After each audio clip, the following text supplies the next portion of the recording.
A minha vida sempre foi uma catástrofe, retratando minha realidade em que nada acontece e que nada parece real. Dizem por aí que a vida flui, e de fato flui. Se esvanece num piscar de olhos, se perde nesse fluido chamado vida.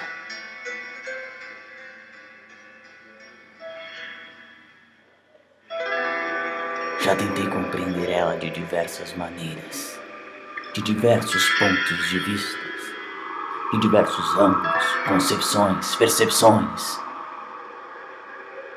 Algum dia li sobre um tal de Leibniz, que dizia algo sobre o melhor dos mundos possíveis, que até onde entendi, dizia que tudo acontece da melhor forma possível. Eu tentei levar essa filosofia de vida, procurei consumir desta fonte, mas as coisas não são assim. Um menino que vive na pobreza e come seus próprios sapatos não pode viver da melhor maneira possível. Sempre fui recluso em meus próprios pensamentos. Desde a minha infância, meus pensamentos sobre a necessidade e funções das coisas e de se cumprir certas obrigações sociais, pragmáticas e sem sentido, me inquietavam e me faziam sentir um estranho. Enquanto as outras crianças realizavam as atividades propostas pelas professoras, eu as olhava com um olhar ridicularizador. Afinal, aquilo para mim era o cúmulo do ridículo.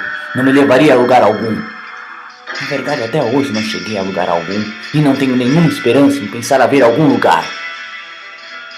Ou lugar algum. Minha adolescência foi o período em que eu consumi, em que assumi que viveria uma vida artificial, obtida através de certas ferramentas ilícitas. Aquilo me dava uma sensação de outra realidade no começo, mas depois talvez tenha me perdido. Os pensamentos sobre aquela outra realidade que eu julgava viver foram consumidos pela conclusão de que aquela realidade nada mais era do que uma fantasia idiota baseada na realidade em que vivia antes, e que aquilo não fazia sentido algum. Concluí cedo de que não adiantava procurar meios para transcender a realidade que me fora imposta, não só a mim, mas a toda a humanidade. Estamos presos em nossos próprios sentidos, predestinados ao ridículo, não há como negar. Mas a partir daquele momento eu decidi ignorar. Mas para que isso fosse possível, para que isso fosse eficaz, de fato eu precisaria primeiro admitir, conscientemente, de que era aquela realidade e que não existe nenhum outro meio de burlá-la. E o fiz. Passei a ignorar e a não jogar mais com esta realidade. Passei a não fazer parte do espetáculo. Quem quer que tivesse assistindo esse grande reality show, que é essa vida nossa, não gostaria do que veria em mim e me eliminaria do jogo. Por sinal, um jogo muito entediante e sem graça, mal feito. Eu estava me adaptando muito bem a esta nova condição, mas fui surpreendido por uma nova circunstância. Uma circunstância que eu não esperava. A circunstância do amor. Aquela moça era tão bela, me despertava um sentimento que eu queria evitar. Sentia aquilo que me fazia sentir impotente. Eu não podia controlar a mim mesmo. Eu era como uma marionete, como um refém dos meus próprios sentimentos. Eu sabia que não podia me render àqueles sentimentos, pois se acontecesse, eu estaria jogando o jogo que havia decidido não jogar mais. Eu lutei, mas aquela tentação me venceu. Eu me rendi aos encantos daquela linda mulher. Durante muito tempo me senti acolhido, e com ela me senti em outra realidade. Era uma sensação que eu nunca havia sentido. Não pensava mais em jogo, no porquê disso ou daquilo. Eu não pensava nas minhas ações, se eu era ridículo ou não, por mais que eu tenha certeza de que fui. Eu só conseguia viver aquele momento, pois os momentos que passava com ela me iludiam, me projetavam uma realidade que eu de fato acreditava existir. Vivemos momentos lindos de amor, de paixão, momentos especiais. Eu estava apaixonado por ela, completamente entregue à realidade proporcionada por ela. E ela ficou grávida. Tivemos um filho. E com sua chegada, as coisas começaram a mudar. A realidade que eu pensava que nos pertencia, que me pertencia, passou a fazer parte de uma realidade compartilhada.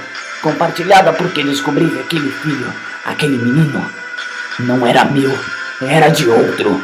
Esta notícia para mim foi introduzida no meu peito com uma tamanha brutalidade que perdi o rumo. Perdi qualquer noção, qualquer sanidade. Mas eu decidi ficar com ele. Não pensei na responsabilidade que eu teria. Não lembro também o porquê decidi ficar com ele. Talvez um pedaço da minha alma corrompida pelo jogo da vida, pelo reality show, fizesse daquele menino uma lembrança, uma tentação do ato de jogar. Ele me lembrava dela, e desta lembrança me vinha à memória o sentimento do fracasso, de ser enganado mais uma vez pelo jogo. E eu a odiava. Lembrava dela como um demônio tentador, um demônio que fazia com que as pessoas se envolvessem cada vez mais nesta realidade, neste jogo. Os demônios são seres que fazem você acreditar. Este é o maior pecado, acreditar. O inferno é a existência. Eu decidi que minha vida se resumiria a ensinar aquele garoto o que não me ensinaram. Talvez, se tivessem feito, eu não estaria nessa situação. Eu ensinaria a ele o ser oculto, o existir sem coexistir. Desde pequeno ele aprenderá que a vida não vale a pena, o jogo não vale a pena.